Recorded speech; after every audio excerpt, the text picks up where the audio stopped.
Welcome to History for Snooze. Every page of history holds the footprints of time, the roar of battles, the politics of kings, and the silent struggles of ordinary people. Here, we will travel back to the past, slowly, gently, so we can almost feel the pulse of another era.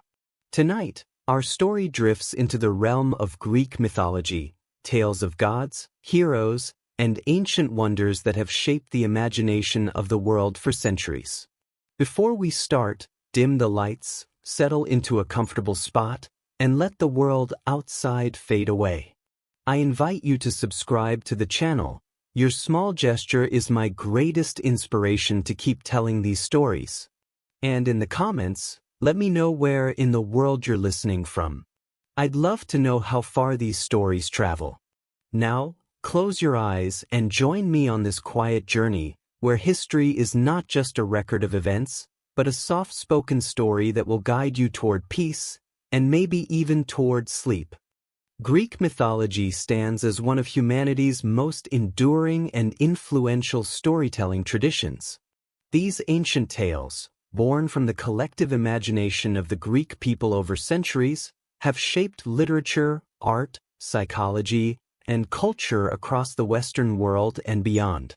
From the primordial chaos that birthed the cosmos to the heroic adventures that defined human potential, Greek mythology offers a rich tapestry of stories that continue to resonate with modern audiences.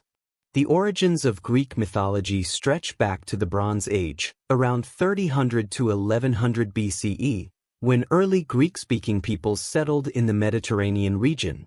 These stories evolved through oral tradition, eventually being codified by poets like Homer and Hesiod in the 8th century BC. Unlike many religious systems, Greek mythology was remarkably fluid, with different city-states often having their own versions of myths, creating a complex web of interconnected but sometimes contradictory narratives. Chapter 1. In the beginning, the primordial era. The birth of everything from nothing. Before there were gods, heroes, or even the earth itself, there existed only chaos, a vast, formless void. From this primordial emptiness emerged the first divine beings, not through creation by a supreme deity, but through spontaneous generation from the fundamental forces of existence. Gaia, the earth herself, was among the first to emerge from chaos. She was not merely a goddess who ruled over the earth. She was the earth, the living, breathing foundation upon which all life would flourish. Alongside Gaia came Tartarus, the deep abyss that would serve as both a place and a being, representing the darkest depths beneath even the underworld. Eros, the force of love and procreation, also emerged, ensuring that the universe would continue to grow and multiply through attraction and union. From the void also came Erebus, representing darkness, and Nyx, the night. These primordial deities were fundamentally different from the later Olympic gods. They were abstract concepts given divine form, representing the basic forces and elements that make up reality itself. The first generation of Titans, Gaia, in her role as the ultimate mother, gave birth parthenogenetically to Uranus, the sky. Uranus became both her son and her consort, stretching himself over her to form the dome of heaven. Their union produced the first generation of Titans, 12 powerful deities who would rule the cosmos before the more familiar Olympic gods.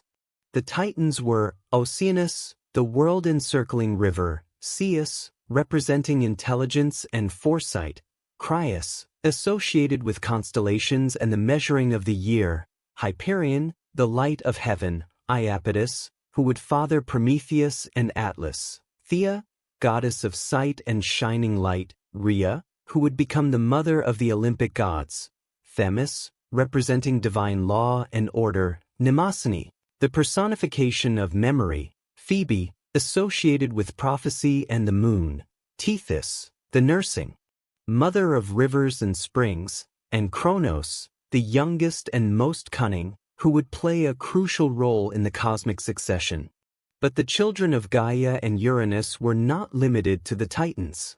They also produced the Cyclopes, Brontes, Steripes, and Argish, one-eyed giants who would later forge the weapons of the gods. Additionally, they gave birth to the Centimanes, the hundred-handed ones, Cottus, Briareus, and Gyges, beings of immense strength who possessed 50 heads and 100 arms each. The first divine conflict. Uranus, disturbed by the monstrous appearance of the Cyclopes and Centimanes, imprisoned them in Tartarus, the deepest region of the underworld. This act of cruelty caused Gaia tremendous pain, as these beings were still her children, hidden away in the depths of her body.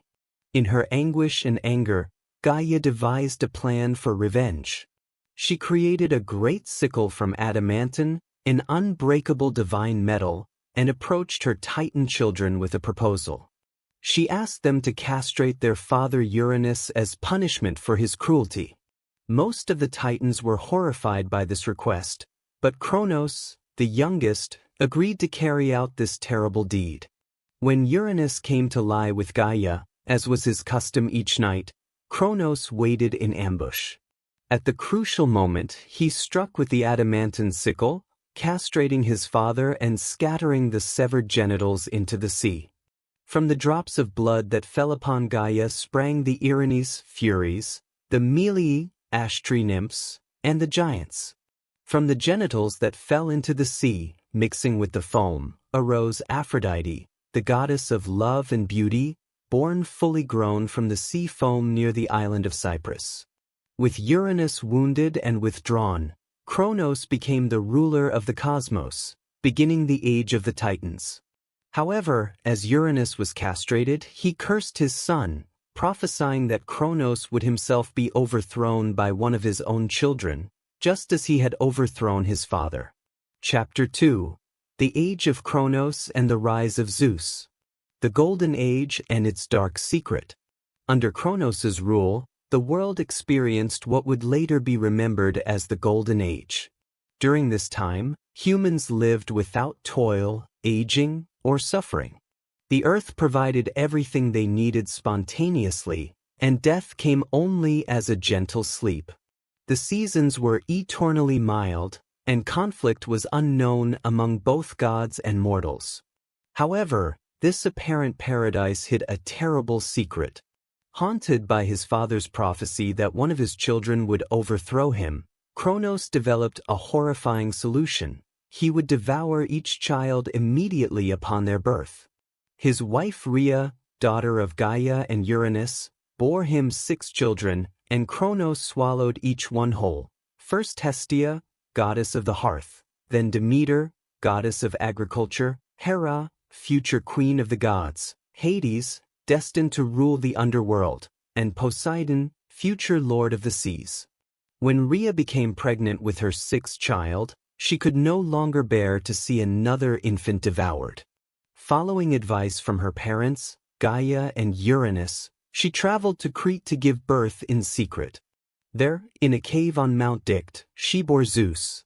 To deceive Kronos, she wrapped a stone in swaddling clothes and presented it to her husband, who swallowed it without suspicion, believing it to be his newborn son. The Hidden Prince. Zeus was raised in secret on Crete, nursed by the goat Amalthea and attended by the Curetes, minor deities who clashed their spears against their shields to mask the sound of the baby's crying. As Zeus grew to maturity, he was educated in the arts of war and governance, preparing for the destiny that awaited him. When Zeus reached adulthood, he sought out Metis, a Titaness known for her wisdom and cunning. Together, they devised a plan to free Zeus's siblings from Kronos's stomach. Metis prepared a powerful emetic, which Zeus, disguising himself as Kronos's cupbearer, mixed into his father's drink. The potion caused Kronos to vomit up all the children he had swallowed, and they emerged fully grown and ready for battle. The freed gods Hestia, Demeter, Hera, Hades, and Poseidon immediately rallied to Zeus's cause. They also freed the Cyclopes and Centimanes from their imprisonment in Tartarus, gaining powerful allies who felt deep gratitude for their liberation. The War of the Titans. What followed was the Titanomachy, a cosmic war that raged for 10 years and shook the very foundations of the universe. On one side stood Zeus and his siblings, along with the Cyclopes and Centimanes. On the other side stood Kronos and most of the Titans, though some, like Oceanus and Prometheus, remained neutral or even aided Zeus. The war was unlike any conflict before or since. Mountains were hurled like stones, seas boiled, and the earth itself cracked under the strain of divine combat. The Cyclopes, grateful for their freedom, forged mighty weapons for the gods, thunderbolts for Zeus, a trident for Poseidon, and a helmet of invisibility for Hades. The Centimanes used their 100 hands to hurl massive boulders at the Titans with devastating effect. The decisive moment came when Zeus freed the Centimanes, who overwhelmed the Titans with a barrage of rocks. The defeated Titans were bound in adamantine chains and imprisoned in Tartarus, with the Centimanes serving as their eternal guards. Kronos himself was either imprisoned with the other Titans or, in some versions, sent to rule the islands of the blessed, where heroes would go after death. The division of the world.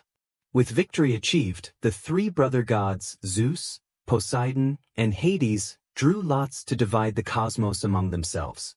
Zeus won the sky and became king of the gods, Poseidon received dominion over the seas, and Hades became ruler of the underworld and the dead. The earth and Olympus were considered common property, though Zeus's authority as king gave him ultimate sovereignty over all. Chapter 3. The Establishment of the Olympic Order. Mount Olympus, the Divine Court. Zeus established his court on Mount Olympus, the highest peak in Greece, which served as both a physical location and a divine realm existing above the mortal world.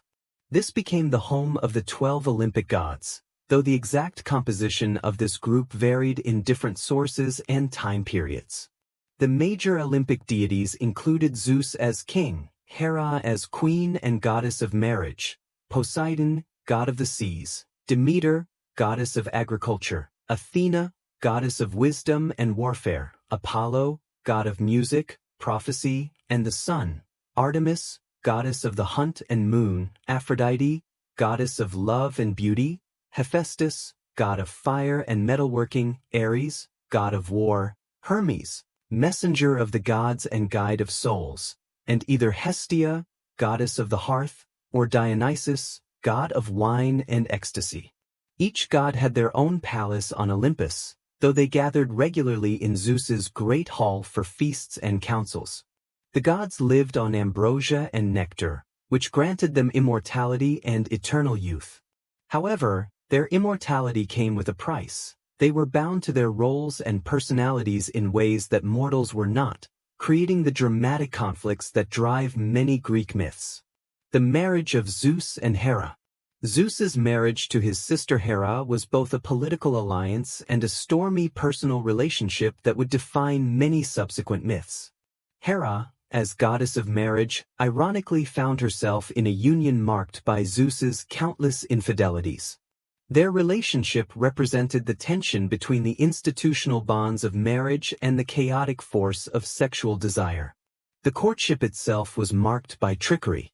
Zeus, initially rejected by Hera, transformed himself into a bedraggled cuckoo bird and appeared to her during a storm. Taking pity on the creature, Hera held it to her breast to warm it, whereupon Zeus returned to his true form and embraced her. Some say she married him out of shame at this encounter, while others suggest it was part of a longer courtship. Their marriage produced several significant children: Ares, the god of war, who embodied the brutal and chaotic aspects of conflict, Hebe, goddess of youth, who served as cupbearer to the gods, and Eileithyia, goddess of childbirth. Hephaestus was also sometimes considered their child, though other versions claim Hera bore him parthenogenetically in response to Zeus's birth of Athena. The birth of Athena. One of the most unusual births in Greek mythology was that of Athena, who sprang fully grown and armed from Zeus's head. The story begins with Zeus's relationship with Metis, the Titaness of wisdom who had helped him defeat Kronos. When Metis became pregnant, Zeus received a prophecy that their child would be a daughter of great wisdom, but that if Metis bore a second child, it would be a son who would overthrow Zeus just as Zeus had overthrown Cronos. To prevent this fate, Zeus swallowed the pregnant Metis, much as his father had swallowed his children. However, the unborn Athena continued to develop inside Zeus, and eventually caused him tremendous headaches. Finally, Zeus asked Hephaestus to split open his head with an axe, and Athena emerged, fully grown and wearing armor, shouting a war cry that shook the heavens. Athena became Zeus's favorite child, the only one allowed to wield his thunderbolts. She embodied strategic warfare as opposed to Ares's chaotic battle lust, and became the patron goddess of Athens, one of the most powerful Greek city-states. Apollo and Artemis, the divine twins. The birth of Apollo and Artemis illustrates both Zeus's infidelity and Hera's jealous vengeance. Zeus fell in love with Leto, a Titaness of gentle nature, and she became pregnant with twins. When Hera discovered the affair, she forbade any land from giving Leto refuge to give birth. Leto wandered the world in agony, finally finding sanctuary on the floating island of Delos, which was not technically land and thus not subject to Hera's prohibition. There she gave birth first to Artemis, who immediately assisted in the birth of her brother Apollo. The twins became among the most powerful and important Olympic deities. Artemis claimed eternal virginity and became goddess of the hunt, wild animals, and childbirth. She surrounded herself with a band of nymph companions who had also sworn to remain chaste.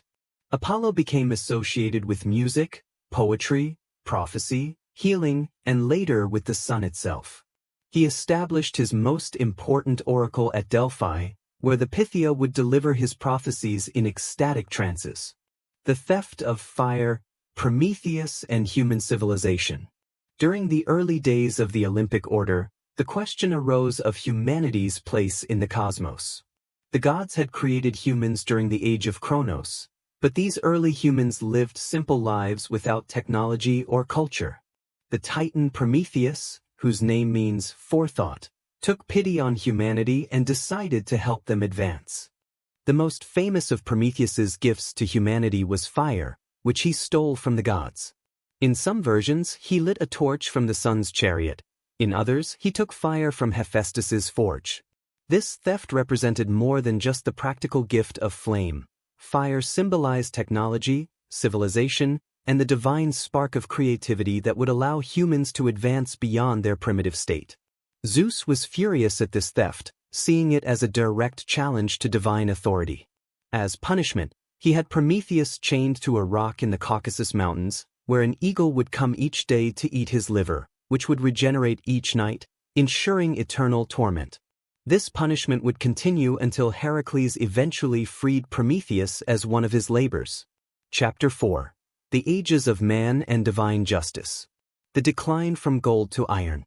Greek mythology presents human history as a series of declining ages, each worse than the last. The Golden Age under Cronos was a time of perfection, when humans lived in harmony with nature and each other, free from toil, aging, and death. When this race died, they became beneficent spirits who watched over mortals.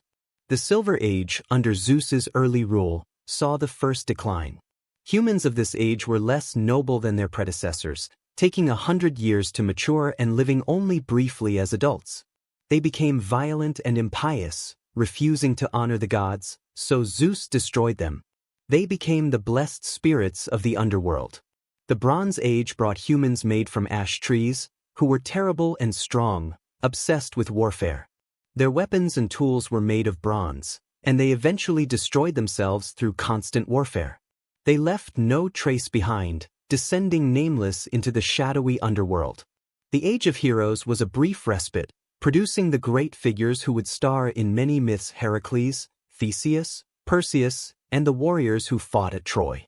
These humans were nobler and more powerful than those who came after, and when they died, they went to the islands of the blessed. Finally came the Iron Age, the current age of humanity, marked by toil, sorrow, and moral decline. Families would be divided, might would make right, and honor would disappear. This age would end when even shame and righteous indignation fled the earth, leaving humanity completely at the mercy of suffering. Pandora, the first woman. As additional punishment for Prometheus's theft of fire, Zeus ordered the creation of the first woman. Each god contributed to her creation. Hephaestus shaped her from clay, Athena clothed her and taught her crafts, Aphrodite gave her beauty, Apollo gave her musical talent, and Hermes gave her a deceitful nature and the ability to lie. She was named Pandora, meaning all-gifted, because each god had given her something. Zeus presented her with a beautiful jar, often mistranslated as a box, and sent her to Epimetheus, Prometheus's brother, whose name means afterthought. Despite Prometheus's warnings never to accept gifts from Zeus, Epimetheus was enchanted by Pandora's beauty and married her. Pandora's curiosity eventually overcame her, and she opened the jar, releasing all the evils into the world: disease, old age, war, famine, and countless other sufferings. Only hope remained inside when she hastily closed the lid. This myth served to explain both the origin of evil in the world and, in the minds of ancient Greeks, the perceived troubles that women brought to men's lives. The Great Flood. As humanity continued to decline morally during the Bronze Age, Zeus decided to destroy them entirely with a great flood. Only Deucalion, son of Prometheus, and his wife Pyrrha, daughter of Epimetheus and Pandora, were warned of the coming deluge. They built a chest, similar to Noah's Ark, and survived the flood that covered the earth for 9 days and nights. When the waters receded, their chest came to rest on Mount Parnassus. The survivors offered sacrifices to Zeus and prayed to the oracle of Themis for guidance on how to repopulate the earth. The oracle told them to throw the bones of their mother behind them. Understanding that their mother was Gaia, the earth, they threw stones, earth's bones, over their shoulders. The stones thrown by Deucalion became men, while those thrown by Pyrrha became women. This flood myth, similar to flood stories found in many cultures, represented both divine justice and mercy, the destruction of a corrupt generation but the preservation of the righteous and the possibility of renewal. Chapter 5. The Great Heroes, Perseus and the Gorgon. The Prophecy of King Acrisius. The Age of Heroes was marked by extraordinary individuals who bridged the gap between gods and mortals. These heroes often had divine parentage and faced seemingly impossible challenges, usually involving monsters, quests, and the rescue of maidens. Perseus was among the first and most celebrated of these heroes. King Acrisius of Argos received a prophecy from the oracle at Delphi that his daughter Danae would bear a son who would kill him. To prevent this fate, Acrisius imprisoned Danae in a bronze chamber underground, where no man could reach her. However, Zeus saw the beautiful princess and, transforming himself into a shower of golden rain, penetrated her prison and impregnated her. When Danae gave birth to Perseus, Acrisius was terrified but could not bring himself to kill his own daughter and grandson directly. Instead, he placed them both in a wooden chest and set them adrift on the sea, hoping they would die without blood being on his hands. However, Zeus protected them, and the chest washed ashore on the island of Seriphos. The Fisherman and the King. On Seriphos, the chest was found by Dictys, a kind fisherman who took in Danae and Perseus, raising the boy as his own son. For many years, they lived peacefully on the island. However, Dictys' brother Polydectes was king of the island, and he developed a lustful desire for the now mature Danae. Perseus, who had grown into a strong young man, was fiercely protective of his mother and prevented Polydectes from forcing his attentions on her. The king realized that he would need to remove Perseus to achieve his goal, so he devised a cunning plan. Polydectes announced that he was going to marry Hippodamia, daughter of King Oenomaus, and demanded that all the nobles bring wedding gifts. Perseus, having no wealth or property, boasted that he could bring any gift the king desired, even the head of Medusa the Gorgon. Polydectes immediately took him up on this offer, knowing that such a quest would almost certainly result in Perseus's death. The quest for Medusa's head. The Gorgons were 3 sisters, Stheno, Euryale, and Medusa, who had been transformed into monsters with bronze wings, golden scales, and snakes for hair. Most terrifying of all, anyone who looked directly at them would be turned to stone instantly. Medusa was the only mortal among the 3, making her the only one who could be killed. Realizing the impossibility of his boast, Perseus prayed to the gods for help. Athena and Hermes appeared to him, offering assistance. Athena gave him a polished bronze shield that could serve as a mirror, allowing him to see Medusa's reflection without looking at her directly. Hermes provided winged sandals for flight, a sword that could cut through the Gorgon's scales, and a cap of invisibility borrowed from Hades. First, Perseus had to find the location of the Gorgons, which was known only to the three ancient sisters who shared a single eye and tooth among them. Perseus stole their eye while they were passing it between them, forcing them to reveal the Gorgon's location in exchange for its return. The slaying of Medusa. Perseus found the three Gorgons sleeping in their lair at the edge of the world. Using Athena's shield as a mirror, he carefully approached Medusa while looking only at her reflection. With a single stroke of Hermes' sword, he cut off her head, being careful never to look directly at her face even in death. From Medusa's severed neck sprang two offspring, Pegasus, the winged horse, and Chrysaor, a giant with a golden sword. These were her children by Poseidon, who had raped her in Athena's temple, an act that had resulted in her transformation into a monster. Perseus quickly placed Medusa's head in a special bag and fled as her immortal sisters awoke and pursued him. The head of Medusa retained its power to turn viewers to stone even after death, making it a formidable weapon. As Perseus flew home, drops of blood from the severed head fell into the Libyan desert, creating the various species of venomous snakes found there. The rescue of Andromeda. On his journey home, Perseus encountered another adventure that would bring him lasting fame. Flying over the kingdom of Ethiopia, he saw a beautiful young woman chained to a rock by the seashore, with a terrible sea monster approaching her. This was Andromeda, daughter of King Cepheus and Queen Cassiopeia. Cassiopeia had boasted that her daughter was more beautiful than the Nereids, the sea nymphs. This claim angered Poseidon, who sent the sea monster Cetus to ravage the coast of Ethiopia. The oracle of Ammon declared that the only way to appease the god's wrath was to sacrifice Andromeda to the monster. Perseus fell in love with Andromeda at first sight and struck a bargain with her parents. He would save their daughter if they would give her to him in marriage. Using Medusa's head, he turned the sea monster to stone just as it was about to devour Andromeda.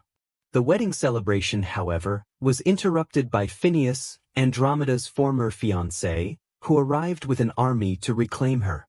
In the ensuing battle, Perseus found himself vastly outnumbered until he unveiled Medusa's head, turning Phineus and 200 of his followers to stone. Perseus and Andromeda then traveled to Seriphos, where Perseus found that his mother had been forced to take refuge in a temple to escape Polydectes' continued advances. The fulfillment of prophecy. Perseus confronted Polydectes, who mocked him for returning empty-handed. In response, Perseus revealed Medusa's head, turning the evil king and his followers to stone. He made Dictys, the kind fisherman who had raised him, the new king of Seriphos. Perseus then returned the magical items to their divine owners and gave Medusa's head to Athena, who placed it on her aegis, the divine shield or breastplate that she wore in battle. The head continued to serve as a powerful weapon and symbol of divine protection. Finally, Perseus traveled to Argos with Andromeda to see his grandfather Acrisius. However, when Acrisius heard of their approach, he fled in terror, remembering the prophecy that his grandson would kill him. Perseus followed, hoping to reconcile with his grandfather, and found him at Larissa, where Perseus was participating in athletic games. During the discus competition, Perseus threw his discus, but a sudden wind caught it and drove it into the crowd, where it struck Acrisius in the head, killing him instantly. Thus, despite all attempts to avoid it, the prophecy was fulfilled. Perseus, grief-stricken at having accidentally killed his grandfather, refused to inherit the throne of Argos and instead traded kingdoms with his cousin, founding the city of Mycenae, which would later play a crucial role in the Trojan War. Chapter 6. Theseus, hero of Athens. The sword and sandals. Theseus stands as the greatest hero of Athens, embodying the ideals of the classical Greek city-state: intelligence, courage, justice, and civic responsibility. His story begins with his father, Aegeus, king of Athens, who had long been childless and consulted the oracle at Delphi for guidance. The oracle gave Aegeus a cryptic prophecy about not loosening the bulging mouth of the wineskin until he returned to Athens, but Aegeus did not understand its meaning. On his way home, he stopped in Treason and shared the prophecy with King Pythius, who was renowned for his wisdom. Pythius understood that the oracle meant Aegeus should not drink wine or sleep with any woman until he returned home, but he deliberately got Aegeus drunk and arranged for him to sleep with his daughter Aethra. Before leaving Treason, Aegeus placed a sword and a pair of sandals under a heavy rock. He told Aethra that if she bore a son who could lift the rock and retrieve these items, she should send the boy to Athens, and Aegeus would recognize him as his heir. Aethra indeed bore a son, Theseus, who grew up believing that Poseidon was his father, since Aethra had also been visited by the sea god on the same night. This dual paternity, mortal and divine, was common among Greek heroes and gave Theseus both royal legitimacy and supernatural power. The road to Athens. When Theseus came of age, Aethra revealed the truth about his parentage and showed him the rock. Theseus easily lifted it and claimed the sword and sandals, then set out for Athens. Although Aethra and Pythius urged him to take the safer sea route, Theseus chose to travel by land, eager to prove himself by facing the dangers that lurked along the coastal road. This road was infested with bandits and monsters who terrorized travelers, and Theseus decided to rid the land of these threats. His method was poetic justice. He killed each villain using the same method they used to murder their victims. First, he encountered Periphetes, known as the club-bearer, who killed travelers with an enormous bronze club. Theseus defeated him and took his club, which became his signature weapon. Next came Cenes, the pine-bender, who would tie travelers between two bent pine trees and then release the trees, tearing his victims apart. Theseus subjected Cenes to the same fate. At the Cyronian rocks, he met Chiron, who forced travelers to wash his feet and then kicked them off a cliff to be devoured by a giant turtle. Theseus kicked Chiron off the cliff instead. Then came Circean, who challenged travelers to wrestling matches and crushed them to death when they lost. Theseus defeated him in fair combat and killed him with his own holds. Finally, Theseus encountered Procrustes, the stretcher, who offered hospitality to travelers but then fitted them to his bed by stretching short guests on a rack and cutting tall guests down to size. Theseus put Procrustes in his own bed and cut him down to fit it. Recognition in Athens. When Theseus arrived in Athens, the city was in turmoil. Aegeus had married Medea, the sorceress who had previously been married to Jason of the Argonauts. Medea, through her magical powers, immediately recognized Theseus as Aegeus's son and saw him as a threat to her own children's inheritance. Medea convinced Aegeus that the young stranger was a threat and should be eliminated. She prepared a cup of poison and arranged for Aegeus to offer it to Theseus at a public feast. However, just as Theseus was about to drink, he drew his sword to cut his meat. Aegeus recognized the blade he had left under the rock in Treason and knocked the cup from Theseus's hands. Father and son were joyfully reunited, and Medea fled Athens in her dragon-drawn chariot. Theseus was proclaimed as Aegeus's heir, but the 50 sons of Aegeus's brother Pallas refused to accept this foreign prince as their future king. They laid an ambush for Theseus, but he learned of their plot and killed them all, establishing his position through strength as well as birthright. The Minotaur and the Labyrinth. The greatest challenge facing Athens during this period was the tribute demanded by King Minos of Crete. Years earlier, Minos's son Androgeus had been killed in Athens under suspicious circumstances. In revenge, Minos had attacked Athens and, being victorious, demanded a terrible tribute. Every 7 years, Athens must send 7 young men and 7 young women to Crete to be devoured by the Minotaur.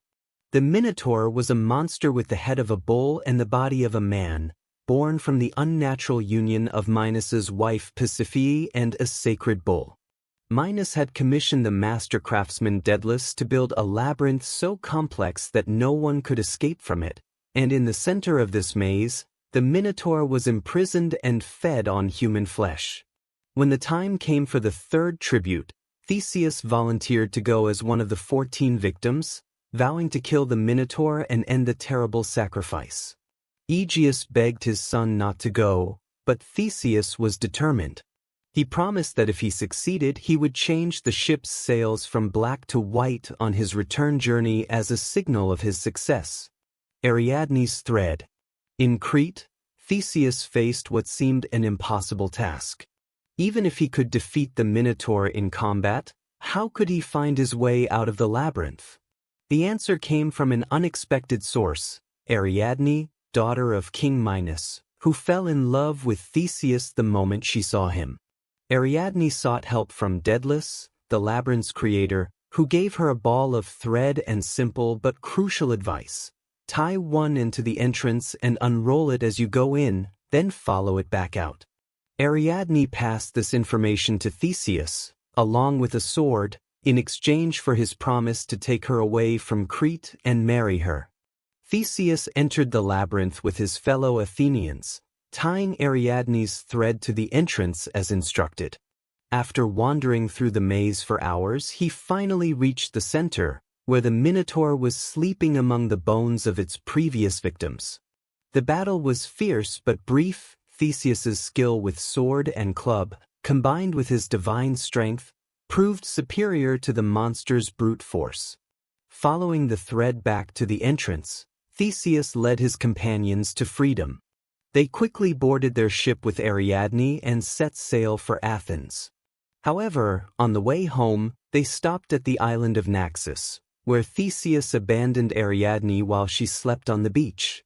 Different versions give different explanations for this seemingly dishonorable act.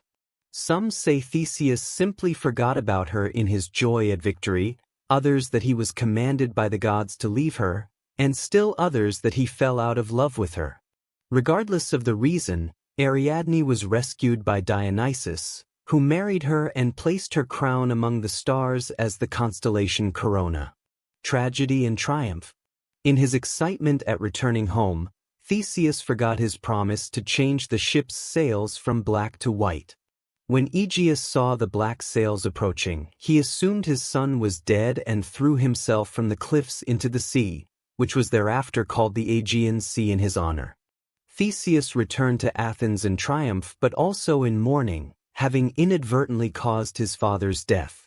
He became king of Athens and proved to be a wise and just ruler, credited with unifying the scattered communities of Attica under Athenian rule and establishing many of the democratic institutions that would make Athens famous. The Amazon Queen and political marriage. Among Theseus's later adventures was his encounter with the Amazons, a tribe of warrior women who lived beyond the Black Sea. In some versions, Theseus joined Hercules on his quest to obtain the girdle of the Amazon queen Hippolyta. In others, he led his own expedition to their land. Theseus fell in love with the Amazon queen, called either Hippolyta or Antiope in different versions, and carried her back to Athens as his wife. She bore him a son, Hippolytus, who would later play a tragic role in Theseus's life. However, this marriage to a foreign warrior queen created political problems in Athens, where the nobles expected their king to marry a Greek princess to cement political alliances. The Amazons, enraged by the abduction of their queen, invaded Attica and besieged Athens itself. The battle raged through the streets of the city, with the Amazons penetrating as far as the Acropolis. Eventually, a truce was negotiated, possibly through the intervention of Theseus's Amazon wife, who may have been killed in the fighting. The friendship with Pirithous. One of the most famous aspects of Theseus's later life was his friendship with Pirithous, king of the Lapiths. Their friendship began in an unusual way. Pirithous, having heard of Theseus's fame, decided to test his courage by stealing his cattle. When Theseus pursued him, The two heroes met face to face and were so impressed with each other that they immediately became sworn friends. This friendship led to many adventures, including the famous battle between the Lapiths and the Centaurs at Pirithous' wedding to Hippodamia. The Centaurs, half-man and half-horse creatures known for their wild behavior, were invited to the wedding feast but became drunk and attempted to carry off the bride and other women. Theseus fought alongside Pirithous and the other Lapiths to drive off the Centaurs in a battle that became symbolic of civilization's struggle against barbarism. The descent to the underworld. The friendship between Theseus and Pirithous took a darker turn when both men, now middle-aged, decided they should marry daughters of Zeus. Theseus chose Helen of Sparta, who was still a child, and they abducted her, planning to wait until she came of age. Pirithous chose Persephone, queen of the underworld, despite the fact that she was already married to Hades. They drew lots to see who would be helped first, and Theseus won. They successfully abducted Helen and left her in the care of Theseus's mother Aethra while they proceeded to the more difficult task of kidnapping Persephone. To reach her, they would have to descend to the underworld itself.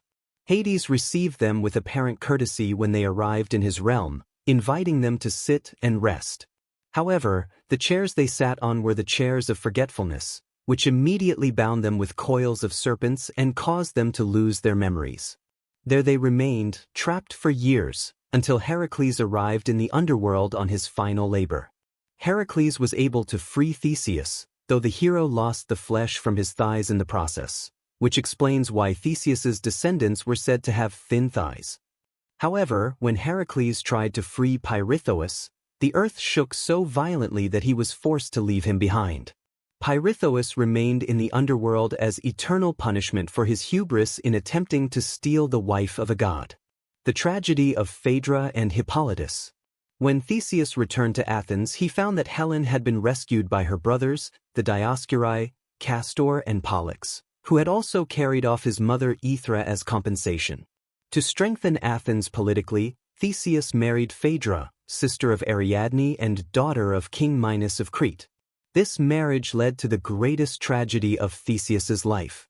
Phaedra fell in love with her stepson Hippolytus, Theseus's son by the Amazon queen.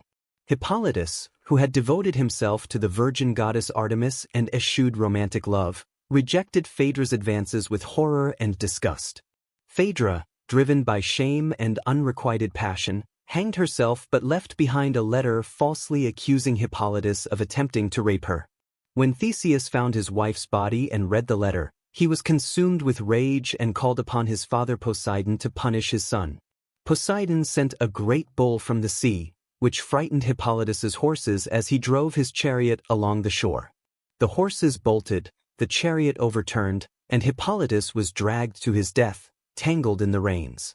Only after his son was dead did Theseus learn the truth from Artemis, but by then it was too late for anything but grief and repentance. The end of a hero. The final years of Theseus's life were marked by decline and exile. The Athenians, influenced by his political enemies, began to turn against their aging king. A revolt led by Menestheus, who claimed descent from an earlier king of Athens, succeeded in driving Theseus from the city he had ruled for so many years. Theseus sought refuge on the island of Scyros, where King Lycomedes received him with apparent friendship but secretly feared that the famous hero might try to claim his throne. During a walk along the cliffs, Lycomedes pushed Theseus to his death on the rocks below, though he claimed it was an accident.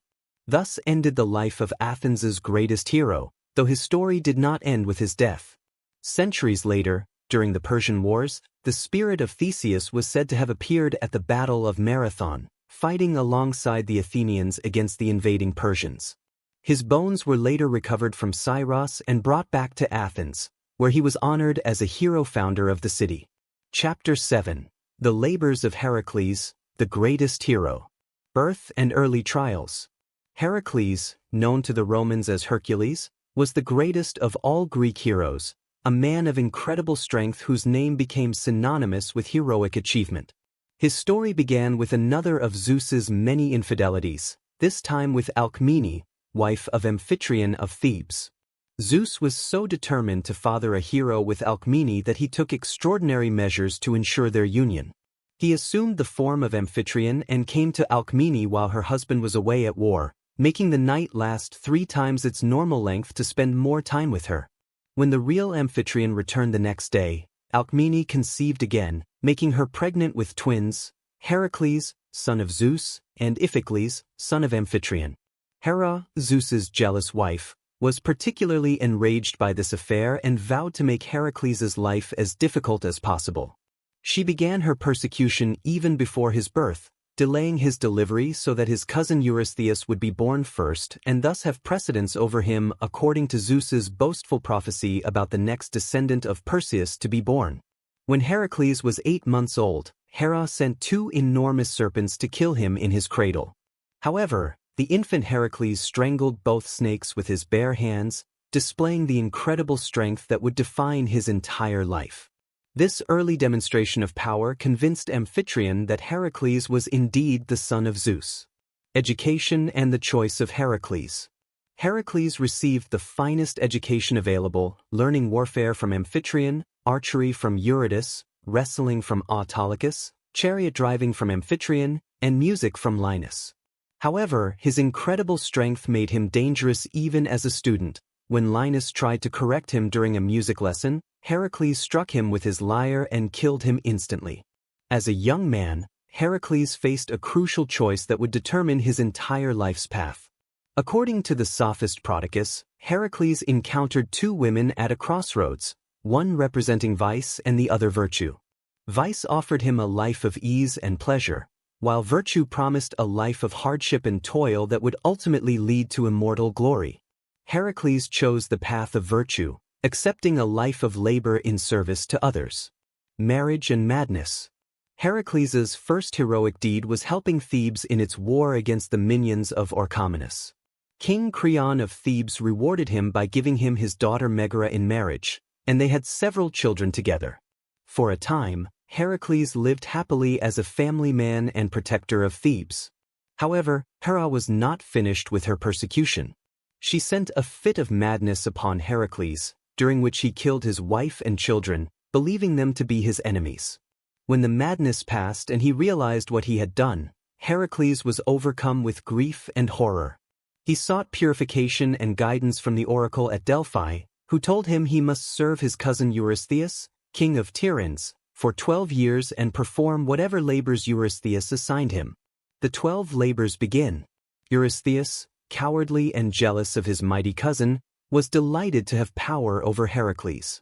Prompted by Hera, he devised a series of seemingly impossible tasks designed to result in Heracles' death. These became known as the 12 labors of Heracles, and their completion would earn him immortality and a place among the gods. The Nemean lion. The first labor was to kill the Nemean lion, a monstrous beast with a hide so tough that no weapon could penetrate it. The lion had been terrorizing the region around Nemea, devouring livestock and people alike. Heracles discovered that his arrows, spears, and sword were useless against the creature's impenetrable skin. Finally, Heracles wrestled with the lion using his bare hands, eventually strangling it to death.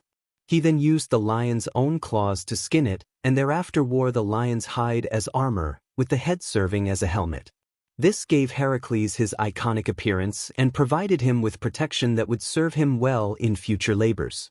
The Lernaean Hydra. The second labor required Heracles to kill the Hydra of Lerna, a serpentine water monster with multiple heads. The number varied from 6 to 50 in different accounts. The creature's breath and even its tracks were poisonous, and whenever one of its heads was cut off, 2 more would grow in its place. Heracles was accompanied on this labor by his nephew Iolaus, who proved crucial to success. As Heracles cut off each head, Iolaus would sear the next stump with a burning torch, preventing new heads from growing. When only the central, immortal head remained, Heracles buried it under a huge rock. He then dipped his arrows in the Hydra's poisonous blood, making them deadly weapons for future battles. The Ceryneian Hind. The third labor was to capture the Ceryneian Hind, a deer with golden horns and bronze hooves that was sacred to Artemis. This task required Heracles to capture the animal alive and unharmed, making it more challenging than simply killing a monster. Heracles pursued the hind for an entire year, chasing it across Greece and beyond. Finally, he managed to trap it with a net as it tried to cross a river. However, as he was carrying it back to Eurystheus, he encountered Artemis and Apollo, who accused him of trying to kill the sacred animal. Heracles explained his situation and blamed Eurystheus for the task, and the gods allowed him to complete his labor. The Erymanthian boar. The fourth labor was to capture the Erymanthian boar alive. This enormous wild boar lived on Mount Erymanthus and was terrorizing the surrounding countryside. Heracles drove the boar into deep snow, where its movements were restricted, then trapped it in a net. On his way to complete this labor, Heracles visited the centaur Pholus, who opened a jar of wine that belonged to all the centaurs in common. The smell of the wine drove the other centaurs into a frenzy, and they attacked Heracles. In the ensuing battle, several centaurs were killed by Heracles' poison arrows, including the wise centaur Chiron, who was accidentally wounded and chose to give up his immortality rather than suffer eternal pain. When Heracles returned to Tiryns with the boar, Eurystheus was so terrified that he hid in a bronze jar buried in the ground, and thereafter communicated with Heracles only through a herald. The Augean stables. The fifth labor was to clean the stables of King Augeas of Elis in a single day. These stables housed thousands of cattle and had not been cleaned for 30 years, making the task seem impossible through normal means. Heracles solved this problem through cleverness rather than strength. He diverted two rivers, the Alpheus and the Peneus, so that they flowed through the stables, washing away all the accumulated filth in a single day. However, when Augeas refused to pay the promised reward, claiming that the task had been accomplished through trickery rather than honest labor, Heracles later returned with an army and killed the king. The Stymphalian birds. The sixth labor required Heracles to drive away the Stymphalian birds, man-eating creatures with bronze beaks, claws, and wings that lived around Lake Stymphalia. These birds were so numerous that they darkened the sky, and their feathers could be shot like arrows. Athena provided Heracles with bronze castanets made by Hephaestus, which created such a loud noise that the birds took flight in terror. As they flew overhead, Heracles shot many of them with his arrows, and the rest fled to the island of Ares in the Black Sea, where they would later trouble the Argonauts. The second half of the labors. The Cretan bull. The seventh labor sent Heracles to Crete to capture the bull that had fathered the Minotaur. This was the same magnificent bull that Poseidon had sent to King Minos, which had later been allowed to run wild on the island after Minos failed to sacrifice it. Heracles captured the bull single-handedly and carried it back to mainland Greece on his shoulders. Eurystheus wanted to sacrifice it to Hera, but the goddess refused the offering because it honored Heracles. The bull was then released and eventually made its way to Marathon, where it was later captured by Theseus. The mares of Diomedes. The eighth labor was to steal the 4 mares of Diomedes, king of the Bistones in Thrace. These were not ordinary horses but savage, fire-breathing creatures that fed on human flesh. Diomedes kept them chained to bronze mangers and fed them with the flesh of unsuspecting guests. Heracles overpowered Diomedes and fed the king to his own mares, which calmed them enough that they could be led away. However, during this adventure, Heracles' young companion Abderus was killed and devoured by the mares, causing Heracles great grief. The girdle of Hippolyta. The ninth labor required Heracles to obtain the girdle of Hippolyta, queen of the Amazons. This golden belt had been given to her by Ares, god of war, as a symbol of her authority over the warrior women. Initially, Hippolyta was willing to give Heracles the girdle peacefully, impressed by his fame and strength. However, Hera disguised herself as an Amazon and spread rumors that Heracles intended to kidnap their queen. The Amazons attacked Heracles' ship, and in the resulting battle, Hippolyta was killed and Heracles took the girdle from her body. The cattle of Geryon. The 10th labor sent Heracles to the far western edge of the world to steal the cattle of Geryon, a monster with 3 bodies who lived on the island of Erythea. The cattle were guarded by the herdsman Eurytion and the 2-headed dog Orthrus. To reach the island, Heracles had to cross the Mediterranean, and the heat of the sun god Helios became so unbearable that Heracles shot an arrow at him. Impressed by his boldness, Helios lent Heracles his golden cup, which served as a boat.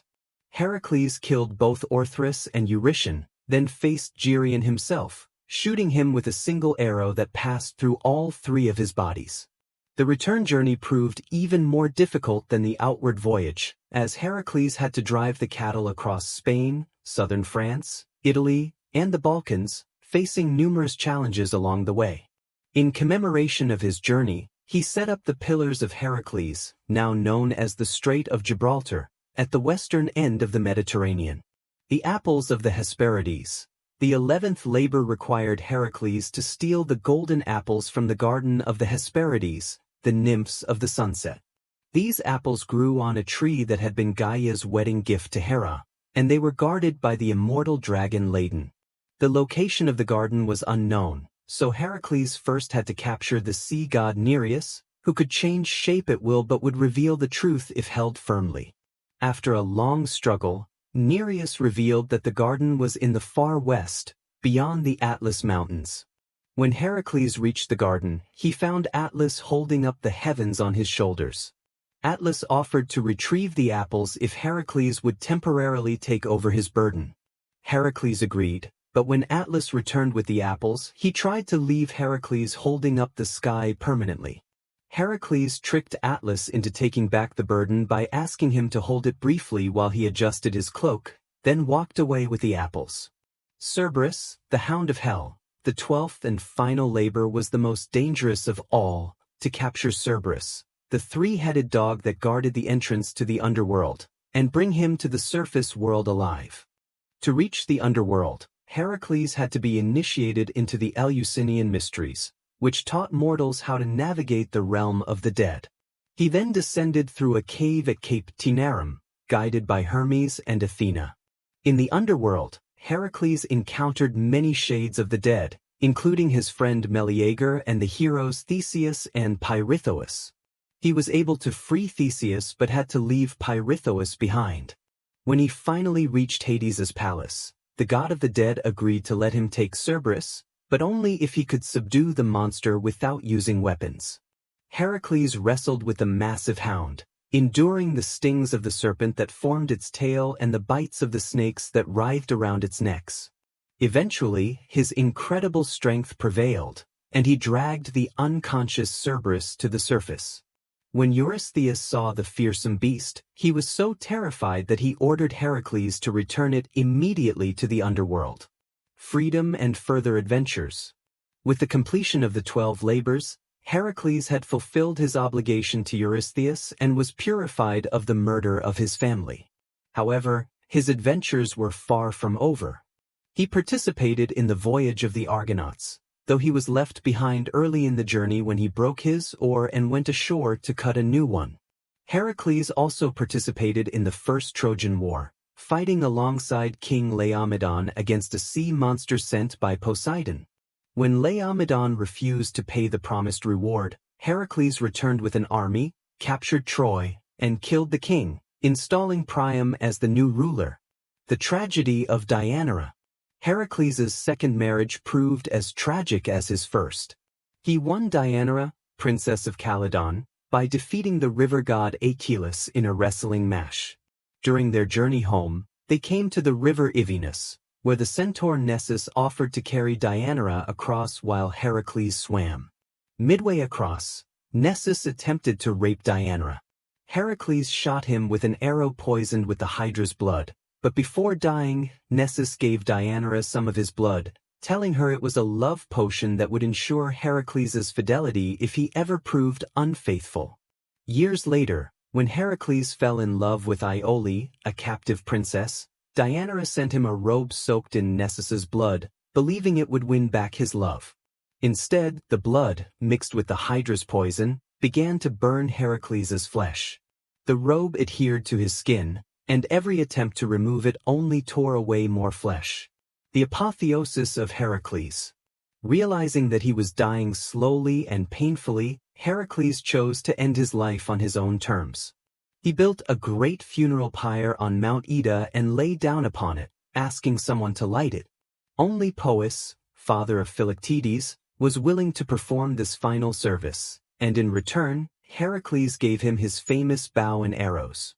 As the flames consumed Heracles' mortal body, Zeus sent down a golden chariot to carry his spirit to Olympus. There, Heracles was welcomed among the gods, reconciled with Hera, and married to Hebe, goddess of youth. His apotheosis represented the ultimate reward for a life of heroic service to humanity. The story of Heracles became the model for all later heroes, demonstrating that through courage, strength, and perseverance, even a mortal could achieve immortality and a place among the gods. Chapter 8. Jason and the Argonauts. The Quest for the Golden Fleece. The Usurped Kingdom. The story of Jason and the Argonauts begins with political intrigue in the kingdom of Iolcus in Thessaly. King Aeson ruled peacefully until his half-brother Peleus seized the throne through treachery and violence. Peleus killed most of Aeson's family and supporters, but the infant Jason was smuggled away to safety by loyal retainers. Jason was raised by the centaur Chiron, the wisest and most civilized of his race, who had also educated many other heroes including Heracles and Achilles. Under Chiron's tutelage, Jason learned the arts of war, governance, music, medicine, and prophecy. However, he remained ignorant of his true identity until he reached manhood. Meanwhile, Peleus ruled Iolcus with an iron fist, but he was haunted by a prophecy from the oracle at Delphi that warned him to beware of a man wearing only one sandal, who would come to reclaim the throne. This mysterious figure would be his downfall. The return of the rightful heir. When Jason reached adulthood, Chiron revealed his true parentage and urged him to reclaim his rightful inheritance. Jason journeyed to Iolcus, and during the trip, he encountered an old woman struggling to cross a swollen river. Despite being in a hurry, Jason helped her across, but lost one of his sandals in the mud. The old woman was actually Hera in disguise, testing his character, and she became his patron for the rest of his life. When Jason arrived at Iolcus wearing only one sandal, Peleus immediately recognized him as the man of prophecy. However, rather than killing his nephew outright, which might have provoked a civil war, Peleus devised a cunning plan to eliminate him. He pretended to welcome Jason and agreed to abdicate the throne, but only if Jason could prove his worthiness by completing an impossible quest. Peleus demanded that Jason retrieve the golden fleece from Colchis, a distant kingdom at the eastern edge of the Black Sea. This fleece came from the ram that had carried Phrixus and Helle away from their murderous stepmother. The ram had been sacrificed to Zeus, and its fleece, golden and magical, hung in a sacred grove guarded by a sleepless dragon. The gathering of heroes. Rather than attempt this quest alone, Jason called upon the greatest heroes of Greece to join him.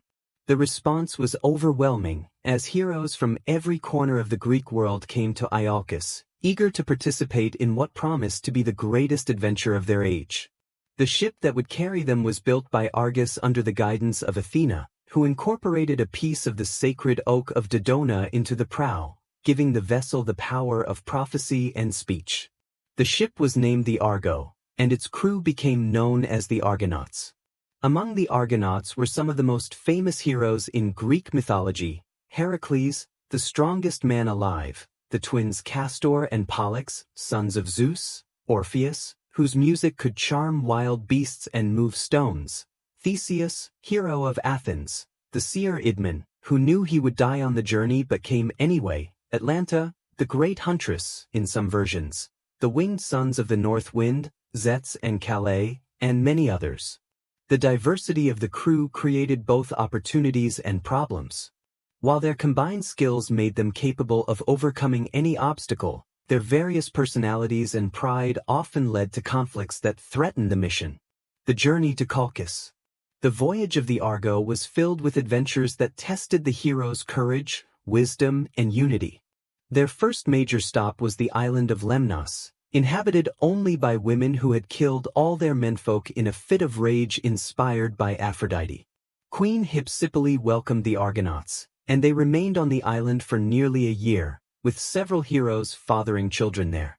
It was Heracles who finally urged his companions to remember their quest and leave Lemnos. However, shortly afterward, Heracles himself was lost to the expedition. When the Argo put ashore so that Heracles could replace a broken oar, his companion Hylas went to fetch water and was pulled into a spring by enamored nymphs. Heracles searched desperately for the young man and was left behind when the Argo sailed without him.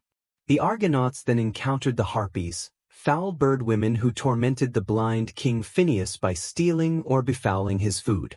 Zeths and Calais, the winged sons of Boreas, chased the Harpies away, and in gratitude, Phineus advised the heroes on how to pass through the Symplegades, the clashing rocks. These enormous rocks crashed together whenever anything tried to pass between them, crushing ships and their crews. Following Phineus's advice, the Argonauts sent a dove through first, and the rocks closed on its tail feathers. As the rocks slowly opened again, the Argonauts rode through at full speed, losing only their stern ornament to the closing rocks. After this passage, the rocks remained permanently open. The trials in Colchis. When the Argonauts finally reached Colchis, they were received by King Aetes, who was less than pleased to see foreign heroes seeking his treasure. However, he could not refuse their request outright without violating the laws of hospitality, so he devised a seemingly impossible test. Jason would have to yoke 2 fire-breathing bronze bulls created by Hephaestus, use them to plow a field, sow the field with dragon's teeth, and defeat the armed warriors that would spring from the planted teeth. All of this had to be accomplished in a single day, and failure would mean death for Jason and all his companions. Unknown to Aetes, the gods were taking an active interest in Jason's quest. Hera asked Aphrodite to make the king's daughter, Medea, fall in love with Jason, believing that the sorceress's magic would be essential for the quest's success. Medea, who was also a priestess of Hecate and skilled in the magical arts, was struck by one of Cupid's arrows and fell desperately in love with Jason. Torn between loyalty to her father and her overwhelming passion for Jason, Medea eventually chose love. She met secretly with Jason and gave him a magical ointment that would protect him from the bull's fire and the warrior's weapons. She also advised him on the strategy for defeating the Earthborn soldiers. Throw a stone among them, and they would fight each other instead of him. The theft of the Golden Fleece. With Medea's help, Jason successfully completed Aetes' challenge, yoking the fire-breathing bulls and defeating the dragon-tooth warriors. However, the king had no intention of honoring his agreement and began planning to burn the Argo with all the Argonauts aboard. Medea learned of her father's treachery and warned Jason, urging him to steal the Golden Fleece immediately and flee with her. She led him to the sacred grove where the fleece hung on an oak tree, guarded by a massive serpent that never slept. Using her magic, Medea put the dragon to sleep with herbs and incantations, allowing Jason to seize the Golden Fleece. The theft was discovered almost immediately, and Aetes pursued the Argonauts with his fleet. In their desperation to escape, Medea committed a horrific act. She killed her younger brother Absyrtus, who had accompanied her, and scattered pieces of his body in the sea, knowing that Aetes would stop to gather the remains for proper burial. The return journey and its consequences. The return journey was even more perilous than the outward voyage, as the Argonauts faced both natural dangers and the wrath of the gods for their crimes. They were forced to take a longer route home, traveling up the Danube River, across land to the Adriatic, and then through various Mediterranean adventures. During their travels, they encountered the sorceress Circe, Medea's aunt, who purified them of the murder of Absyrtus but warned them of greater troubles ahead. They passed the Sirens, whose deadly song was countered by Orpheus's even more beautiful music. They navigated between Scylla and Charybdis with the help of Thetis and the Nereids. When they finally returned to Iolcus, Peleus refused to honor his agreement and surrender the throne.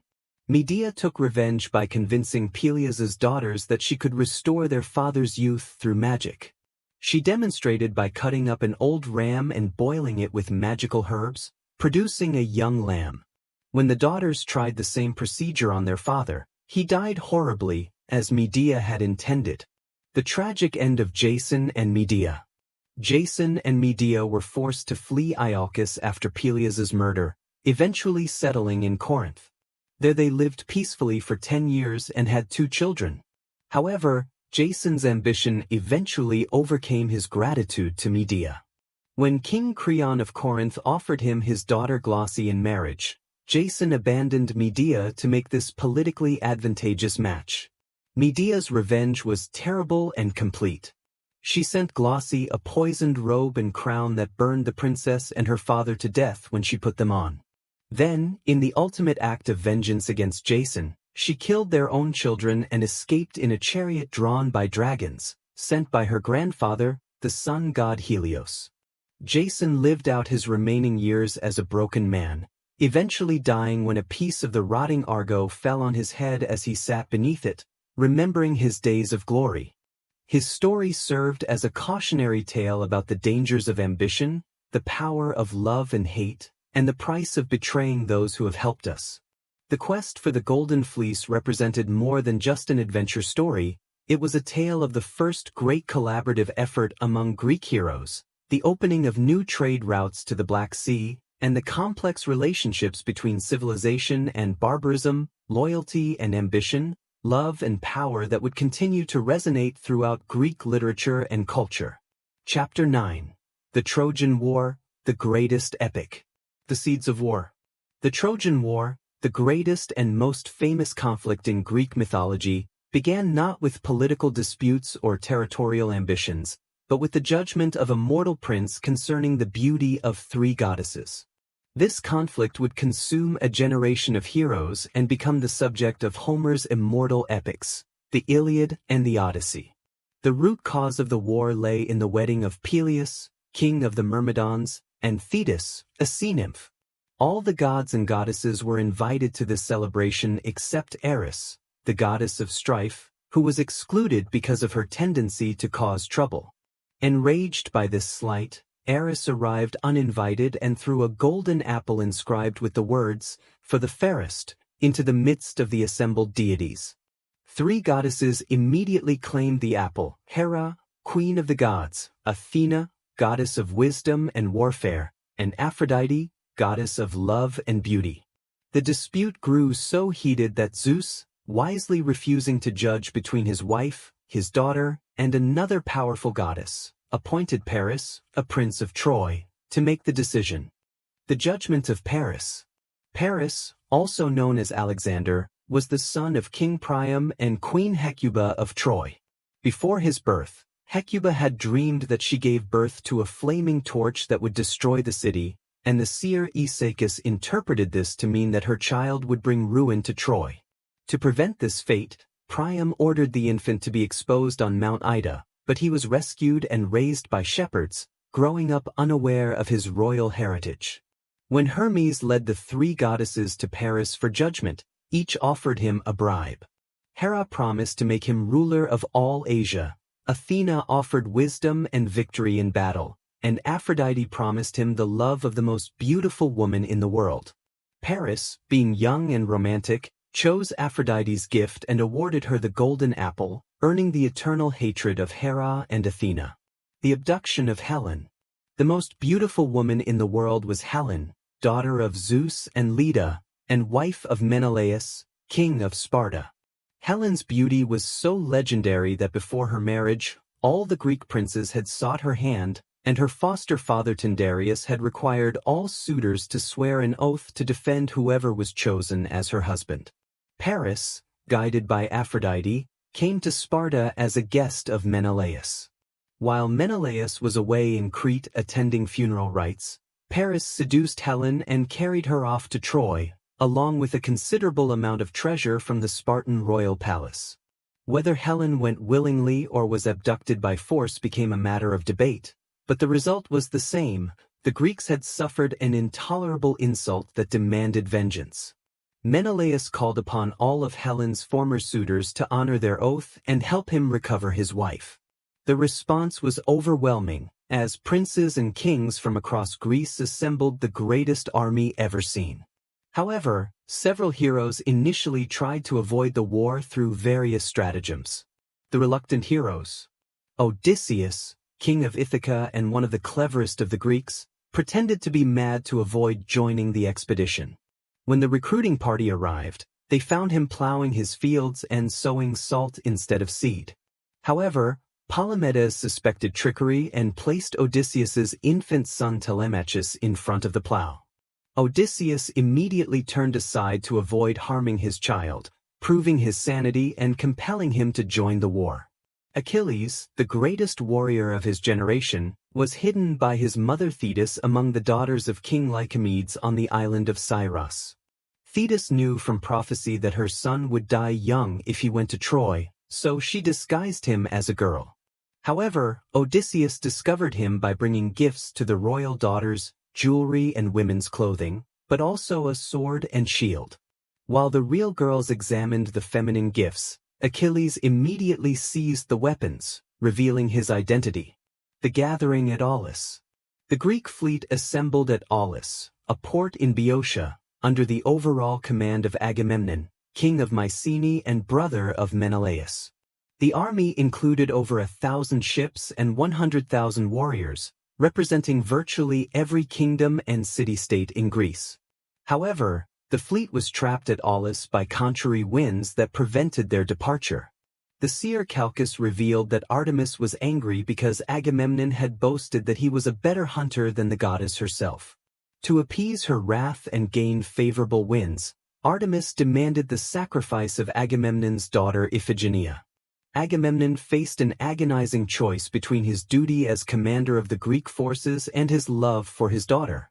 Eventually, duty prevailed, and he sent word to his wife Clytemnestra that Iphigenia was to be married to Achilles and should come to Aulis for the wedding. When Iphigenia arrived and learned the truth, she accepted her fate nobly, choosing to die for Greece's honor. At the moment of sacrifice, some say Artemis substituted a deer and carried Iphigenia away to serve as her priestess, but Agamemnon believed his daughter was dead, and so did his wife. The siege begins. With favorable winds at last, the Greek fleet sailed to Troy and established a massive beachhead. The city of Troy, also called Ilium, was one of the most powerful and wealthy cities in the ancient world, with strong walls and many allies. King Priam ruled over a large family, including his eldest son and heir Hector, the greatest of the Trojan warriors, and Paris, whose actions had brought this war upon them. The siege that followed lasted 10 years, marked by alternating periods of intensive fighting and relative calm. The Greeks could not take the city by direct assault due to its strong fortifications, while the Trojans could not drive the Greeks into the sea because of their superior numbers and the prowess of heroes like Achilles. The Wrath of Achilles. The events that form the centerpiece of Homer's Iliad occurred in the 10th year of the siege. The conflict began with a plague sent by Apollo to punish the Greeks for Agamemnon's refusal to return Chrysis, daughter of Apollo's priest Chryses, whom Agamemnon had claimed as his prize of war. When the seer Calchas revealed the cause of the plague, Agamemnon was forced to return Chrysis, but in compensation he seized Briseis, the captive woman who had been awarded to Achilles. This insult to his honor sent Achilles into a rage, and he withdrew from the fighting, taking his myrmidons with him and asking his mother Thetis to persuade Zeus to favor the Trojans until the Greeks realized how much they needed him. Achilles' withdrawal had immediate and devastating consequences for the Greeks. Without their greatest warrior, they began to suffer serious defeats. Hector led the Trojans in a series of successful attacks that drove the Greeks back to their ships and threatened to burn their entire fleet. The death of Patroclus. As the Greek situation became desperate, Patroclus, Achilles' beloved companion and closest friend, begged to be allowed to enter the battle wearing Achilles' armor. Achilles agreed, hoping that the sight of his distinctive armor would frighten the Trojans, but he warned Patroclus only to drive the enemy back from the ships and not to pursue them to the walls of Troy. Initially, The ruse worked perfectly. The Trojans, thinking Achilles had returned to battle, retreated in panic. However, Patroclus, carried away by the excitement of victory, ignored Achilles' instructions and pursued the fleeing Trojans toward their city. There he encountered Hector, and in the fierce combat that followed, Patroclus was killed. Hector stripped Achilles' armor from Patroclus's body and would have carried off the corpse as well, but Menelaus and Ajax fought desperately to protect it. The battle over Patroclus's body was one of the fiercest of the entire war, with heroes falling on both sides as the Greeks struggled to save their comrades' remains for proper burial. Achilles' return to battle. When word of Patroclus's death reached Achilles, his grief and rage were beyond measure. His cries of anguish were said to be heard across the entire battlefield. Thetis came to comfort her son, and when he declared his intention to kill Hector and avenge Patroclus, she warned him that his own death would follow soon after Hector's, according to the prophecy. Achilles accepted this fate, caring only for vengeance. Since his armor had been lost with Patroclus, Thetis commissioned Hephaestus to forge new armor of divine craftsmanship, including the famous shield that depicted scenes of both war and peace, showing the full scope of human civilization. Armed with his new equipment, Achilles returned to battle like a force of nature. He drove the Trojans back in panic, chasing them to the walls of their city and filling the river Scamander with corpses until the river god himself rose up to protest. Nothing could stand before Achilles' wrath as he searched the battlefield for Hector. The death of Hector. Hector knew that he could not defeat Achilles in single combat, but he also knew that someone had to make a stand to protect Troy. When Achilles approached the city walls, Hector's nerve initially failed him, and he ran around the walls 3 times with Achilles in pursuit, like a nightmare from which there was no awakening. Finally, Athena appeared to Hector in the guise of his brother Deiphobus, offering to help him fight Achilles. Encouraged by this apparent support, Hector turned to face his pursuer. The two greatest warriors of their respective sides met in single combat that would determine the fate of the war. The battle was brief but decisive. Hector's spear could not penetrate Achilles' divine armor, while Achilles knew every weak point in his own former armor that Hector now wore. Achilles' spear found the gap at the throat, and Hector fell, dying with a plea that his body be returned to his family for proper burial. Instead, Achilles tied Hector's body to his chariot and dragged it around the walls of Troy in full view of Hector's horrified family and friends. For 12 days, Achilles continued this desecration until the gods themselves intervened and King Priam, guided by Hermes, came secretly to Achilles' tent to ransom his son's body. The meeting between the old king and the young warrior who had killed his son was one of the most moving scenes in all of Greek literature. Priam kissed the hands that had slain his son and begged for Hector's return, while Achilles was reminded of his own father and the grief that his death would cause. Moved by pity and respect for Priam's courage, Achilles returned Hector's body, and the two enemies shared a meal together before Priam departed with his son's remains. The death of Achilles. The Iliad ends with Hector's funeral, but the war continued. Fresh allies came to aid Troy, including the Amazon queen Penthesilea and Memnon, king of the Ethiopians, both of whom were killed by Achilles. However, Achilles' own death was approaching as prophesied. Paris, guided by Apollo, shot an arrow that struck Achilles in his only vulnerable spot, his heel, where his mother had held him when she dipped him in the river Styx to make him invulnerable. The wound proved fatal, and Achilles died in battle, his body fought over by Greeks and Trojans until Ajax and Odysseus could carry it to safety. The funeral of Achilles was attended by all the Greek heroes and many of the gods. His ashes were mixed with those of Patroclus, and funeral games were held in his honor. However, a dispute arose over who should inherit his divine armor. Ajax and Odysseus both claimed it, and when the Greeks voted to award it to Odysseus for his greater service to the army, Ajax was driven mad with rage and shame, eventually falling on his sword. The fall of Troy. Even after Achilles' death, the war continued, as the Greeks were determined to see their decade-long siege through to victory. Several events were necessary to bring about Troy's fall, according to various prophecies and oracles. First, Philoctetes, who possessed the bow and arrows of Hercules, had to be brought to Troy. He had been abandoned on the island of Lemnos early in the war because of a festering wound, but his weapons were needed to kill Paris.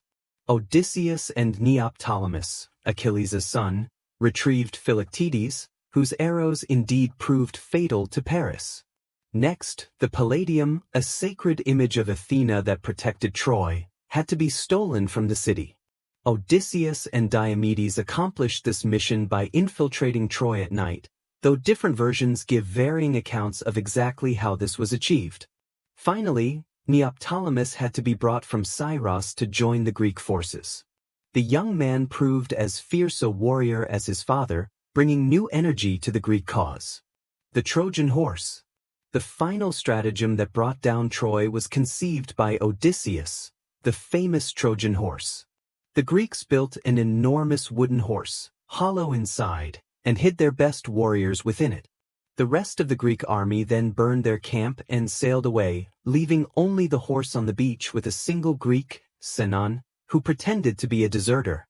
Sinon told the Trojans that the horse was an offering to Athena to ensure the Greeks' safe return home, and that it had been made too large to pass through Troy's gates because the Greeks knew that if it were brought inside the city, Troy would be under Athena's protection and could never be conquered. Despite warnings from the prophetess Cassandra and the priest Laocoon, who was killed with his sons by sea serpents sent by Poseidon, the Trojans decided to bring the horse inside their city. They tore down part of their wall to accommodate its size and celebrated their apparent victory with wine and festivities. That night, as the city slept, the Greeks hidden inside the horse emerged and opened the city gates to their comrades, who had returned under cover of darkness. Troy was sacked in a single night of terrible violence, with most of the men killed and the women and children taken as slaves. The sack of Troy and its aftermath. The fall of Troy was marked by acts of both heroism and brutality that would have consequences for the Greek victors. King Priam was killed at the altar of Zeus by Neoptolemus, while Hector's infant son Astyanax was thrown from the city walls to prevent him from growing up to avenge his father. Cassandra, who had the gift of prophecy but was cursed never to be believed, took refuge in Athena's temple, but was dragged away and raped by Ajax the Lesser. This sacrilege angered Athena, who would later wreak vengeance on the Greeks during their journey home. The Trojan women were distributed among the Greek leaders as slaves. Hector's wife Andromache was given to Neoptolemus, while Priam's widow Hecuba fell to Odysseus. Only Aeneas, son of Aphrodite, escaped with a small band of followers, carrying his aged father Anchises on his shoulders and leading his young son Ascanius by the hand, beginning the journey that would eventually lead to the founding of Rome. The Greek victory had come at an enormous cost. An entire generation of heroes had been lost, and the survivors would face their own trials in returning home. The Trojan War marked the end of the Age of Heroes and the beginning of a darker, more realistic era in Greek consciousness. The war's impact extended far beyond its immediate participants. It became the central narrative of Greek culture, inspiring countless works of literature, art, and philosophy. The characters and events of the Trojan War cycle provided Greeks with examples of heroism, honor, hubris, and the tragic consequences of human actions that would influence Western literature for millennia to come. Chapter 10. The Return's Heroes' Journeys Home. The Curse of Athena. The sack of Troy should have marked the triumphant end of the Greek expedition, but instead, it became the beginning of new sufferings. The Greeks' brutal conduct during the city's fall, particularly the sacrilege committed by Ajax the Lesser when he dragged Cassandra from Athena's temple and raped her, had angered the gods. Athena, who had previously favored the Greeks, now turned against them and enlisted Poseidon's aid in punishing the returning heroes. The god of the sea sent storms that scattered the Greek fleet, wrecking many ships and condemning the survivors to years of wandering before they could reach their homes. This divine wrath transformed what should have been a celebratory homecoming into a series of tragic adventures that would claim the lives of many heroes who had survived 10 years of warfare only to perish in sight of home. The fate of Agamemnon. Agamemnon, the commander of the Greek forces, met perhaps the most ironic fate of all. He reached his kingdom of Mycenae safely, only to be murdered by his wife Clytemnestra and her lover Aegisthus on the very day of his arrival. Clytemnestra's motives were deeply personal.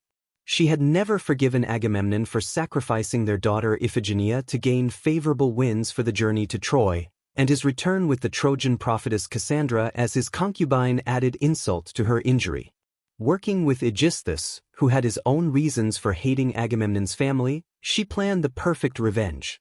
The murder took place during a feast supposedly held to celebrate Agamemnon's return. As the king bathed after the long journey, Clytemnestra trapped him in a net and struck him down with an axe, while Aegisthus killed Cassandra. Thus ended the life of the man who had led the greatest military expedition in Greek history. This crime set in motion a cycle of vengeance that would consume the house of Atreus for another generation. Agamemnon's son Orestes, who had been sent away as a child, would eventually return to avenge his father by killing his mother and her lover, only to be pursued by the Furies for the crime of matricide. Menelaus and Helen's reconciliation. Menelaus, whose desire to reclaim his wife had started the entire war, faced his own challenges in returning home. He was blown off course to Egypt, where he and Helen were stranded for 7 years. During this time, Menelaus had to capture the sea god Proteus, who could change his shape at will, to learn how to appease the gods and gain favorable winds for his return to Sparta. The reunion between Menelaus and Helen was surprisingly peaceful, considering the 10 years of warfare her abduction had caused. Different versions of the story offer various explanations. Some say Helen had been under Aphrodite's spell and was not responsible for her actions. Others claim that she had never actually gone to Troy but had been replaced by a phantom while the real Helen waited faithfully in Egypt. Regardless of the explanation, Menelaus forgave Helen, and they returned to Sparta to rule together for many more years. Their marriage, which had been the catalyst for so much destruction, was restored to apparent harmony, though the cost in human lives could never be forgotten. The wanderings of Odysseus. Of all the Greek heroes' returns, none was more famous or more difficult than that of Odysseus, king of Ithaca. His 10-year journey home became the subject of Homer's Odyssey and established the template for all subsequent adventure stories. Odysseus's troubles began when he and his men stopped at the island of the Cyclopes. There they encountered Polyphemus, a one-eyed giant and son of Poseidon, who trapped them in his cave and began eating the crew members one by one. Odysseus devised a clever escape plan, blinding the Cyclops with a sharpened stake and escaping by clinging to the belly of a sheep. However, Odysseus's pride proved to be his downfall. As he sailed away from the island, he could not resist revealing his true name to the defeated Cyclops. Polyphemus then prayed to his father Poseidon for vengeance, and the sea god cursed Odysseus to wander for 10 years before reaching home, and to arrive alone with all his companions dead. The island of the Lotus Eaters. Odysseus's subsequent adventures took him and his crew to fantastic lands that existed at the boundaries between the real world and the realm of myth. Their first stop after leaving Troy was the island of the Lotus Eaters, where the inhabitants consumed a narcotic plant that made them forget their homes and families. Several of Odysseus's men ate the lotus and immediately lost all desire to return to Ithaca, preferring to remain on the island in a state of blissful forgetfulness. Odysseus had to drag them back to the ships by force and tie them down until the drug's effects wore off. This episode established a pattern that would repeat throughout the journey, the tension between the desire for home and the temptation to abandon the difficult path of return. The land of the dead. One of Odysseus's most harrowing adventures was his journey to the underworld to consult the ghost of the seer Tiresias about his future. Following instructions from the sorceress Circe, Odysseus sailed to the edge of the world and performed a ritual sacrifice that allowed him to speak with the dead. In Hades, Odysseus encountered many familiar figures from his past. He spoke with his mother Anticlea, who had died of grief during his absence, and with Agamemnon, who warned him about the dangers that awaited him at home. Most significantly, he met Achilles, who delivered the famous observation that he would rather be a living slave than a king among the dead. Tiresias confirmed that Poseidon's wrath was the cause of Odysseus's troubles and warned him about the dangers that still lay ahead, particularly the cattle of the sun god Helios. The seer prophesied that if Odysseus's men touched these sacred animals, they would all perish, and Odysseus would arrive home alone. Scylla and Charybdis. Among the most dangerous obstacles Odysseus faced were Scylla and Charybdis, two monsters that guarded a narrow strait through which his ship had to pass. Charybdis was a whirlpool that sucked down and spewed up the sea 3 times a day, while Scylla was a 6-headed monster that lived in a cave on the opposite side of the strait. Circe had warned Odysseus that he would have to choose between the two evils, as no ship could avoid both. She advised him to sail closer to Scylla, accepting the loss of 6 men rather than risk losing his entire ship to Charybdis. Odysseus followed this advice, though he did not tell his crew about the inevitable sacrifice, knowing they would panic.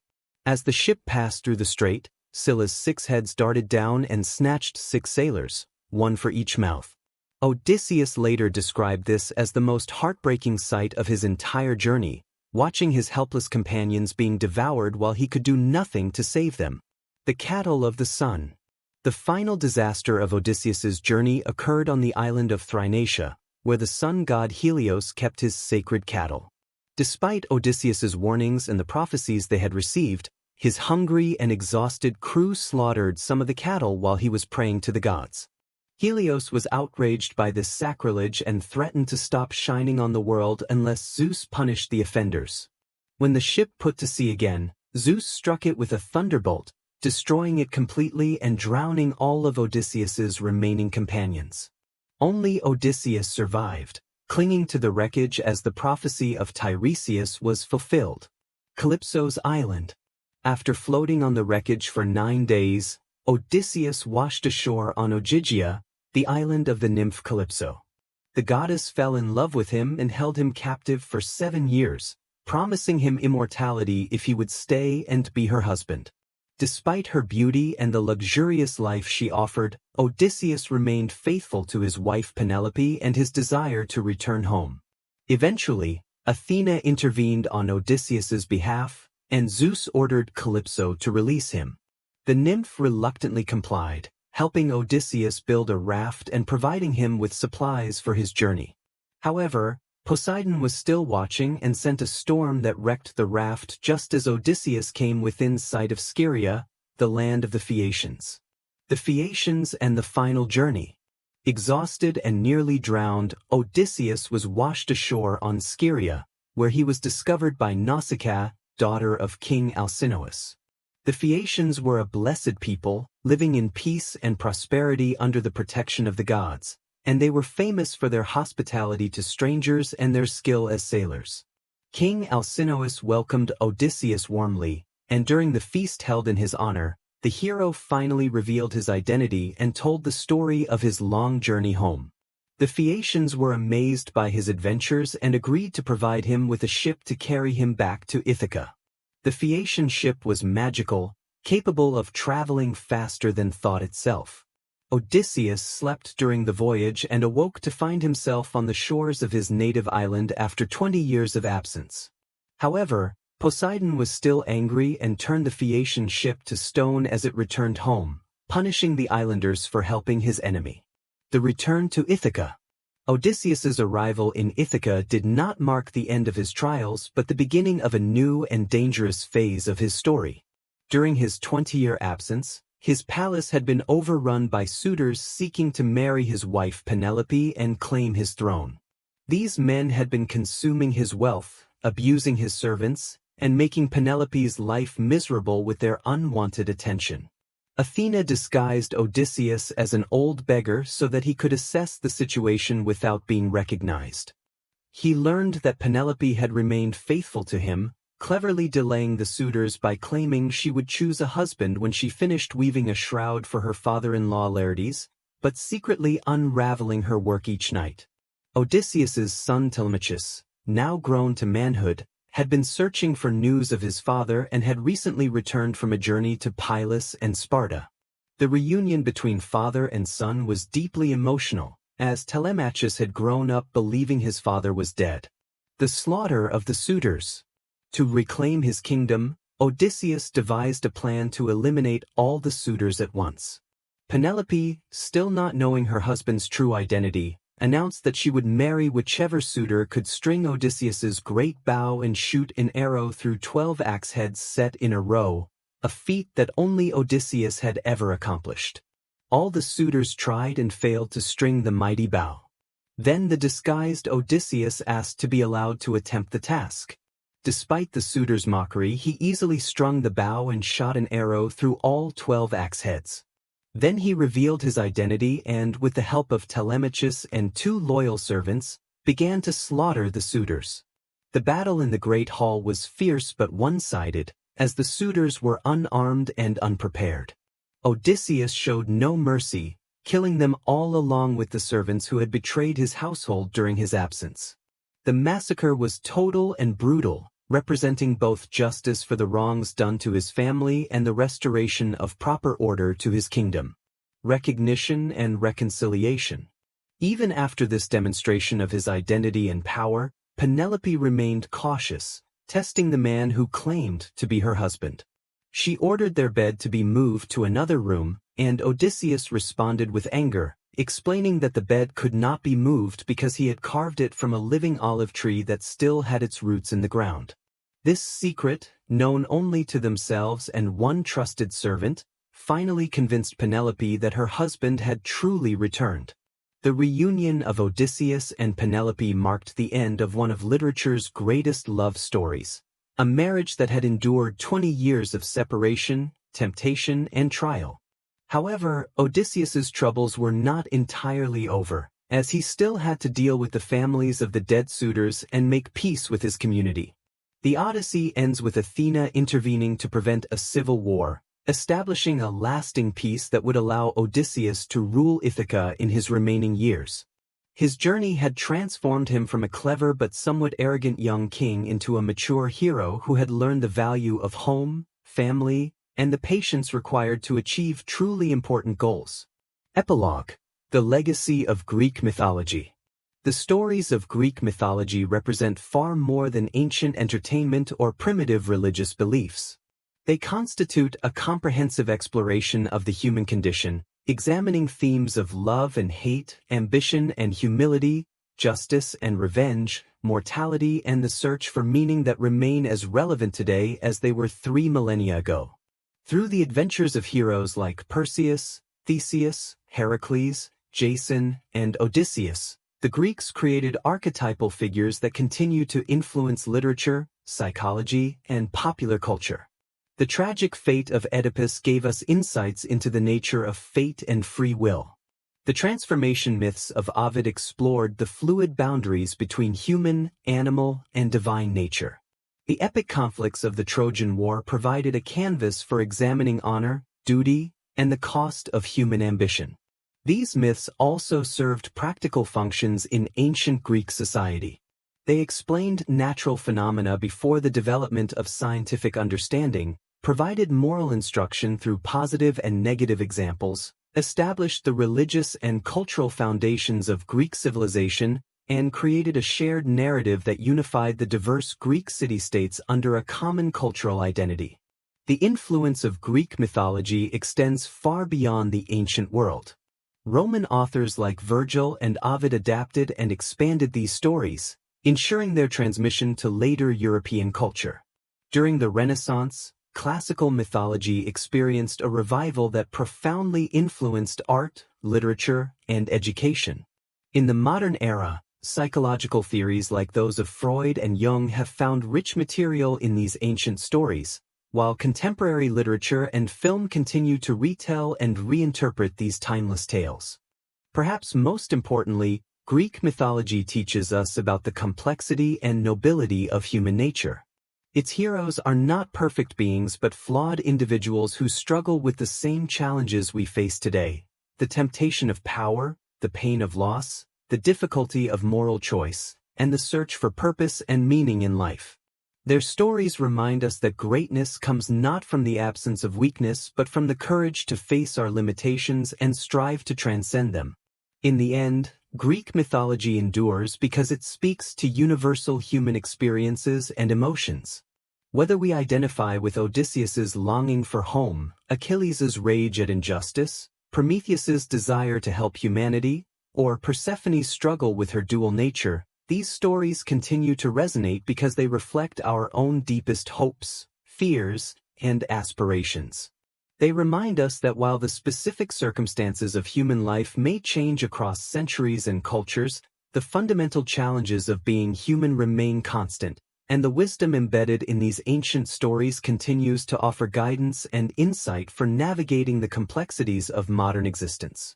The great cycle of Greek mythological stories, from the primordial emergence of order from chaos through the rise and fall of the Titans, the establishment of the Olympic gods, the adventures of the heroes, and the tragic grandeur of the Trojan War, represents one of humanity's most ambitious and successful attempts to create meaning from the apparent randomness of existence.